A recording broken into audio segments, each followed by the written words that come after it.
Simon here from Empirical Health, just continuing on with part 3 of the discussion of cinnamon, cassia and Gui Zhi. So I've got a few different quality levels of cassia out in front of me.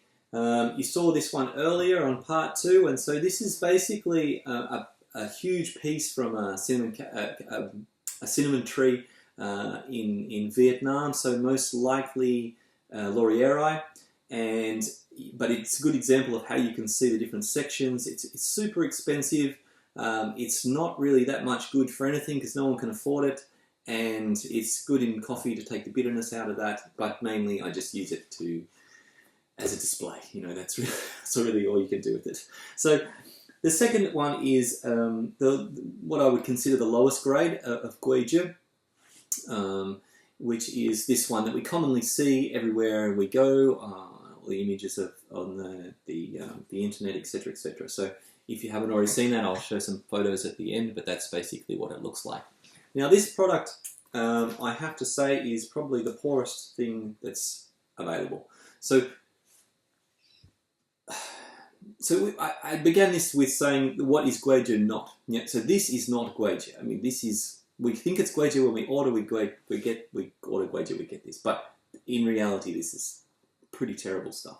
The only therapeutic compound you're really going to get on this product is this tiny section of bark on the very, very edge. So if you pick that off, maybe you get some therapeutic component. You powder this, 99% of it turns into big sort of just chaff, and you get a very, very fine piece of fragrant and aromatic medicinal substance. That's just not going to cut it medicinally, right? So if you're using 9 grams of this in your Gui Zhi, I have no worry. There's no wonder it's not working. It's not working. If it is, fantastic. Okay, I'll eat my words. But basically, there is very little coumarin content in this product because of that fact, because it's all in the bark and there's nothing on that. So not only that, as I mentioned earlier, these can be often soaked to extract the oils, and so you're even not going to get the oils in that.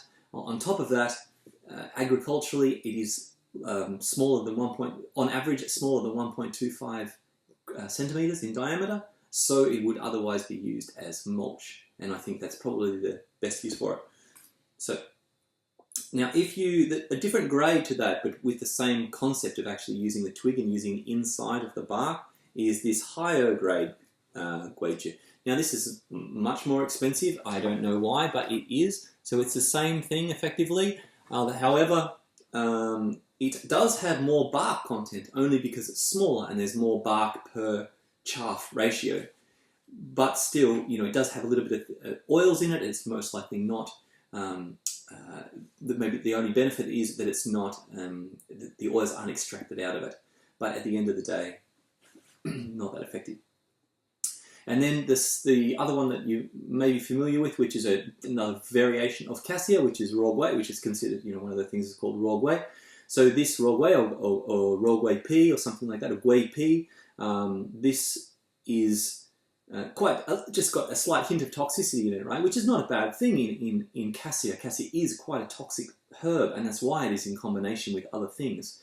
But most raw Gui does have the outer peel on it, so this actually has to be removed because of that toxic component. So if your patient is overheating for whatever reason when they take raw Gui, it's most likely this outer bark. But if you're using that as a therapeutic effect, then go for it.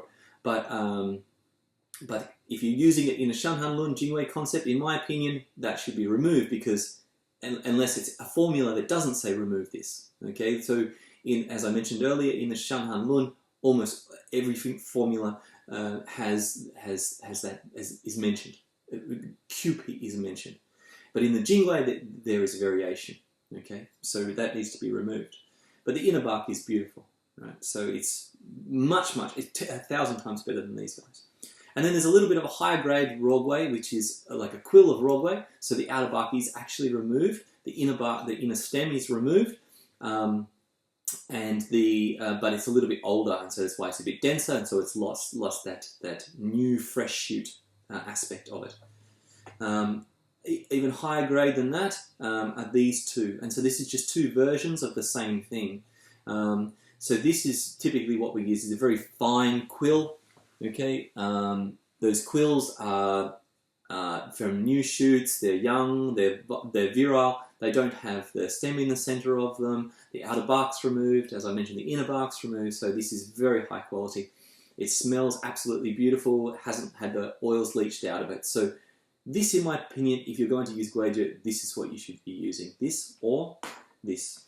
So this is a different section of the same thing, and it is just pure bark, right? So it's basically the quills, so things that didn't make it into the size of quills, and they were the offcuts of those, they get cut up into these little chips. So they're the two ones that you are probably most likely going to get the best result from. And as I mentioned, those reasons before are why I came to that conclusion. So I really hope you enjoyed that little thing, and I hope that you learned something from it, and I certainly learned a lot from looking into it. So I hope you you can benefit from that. And yes, all the pills that we make in our pills and powders are using these two herbs, of course. Enjoy!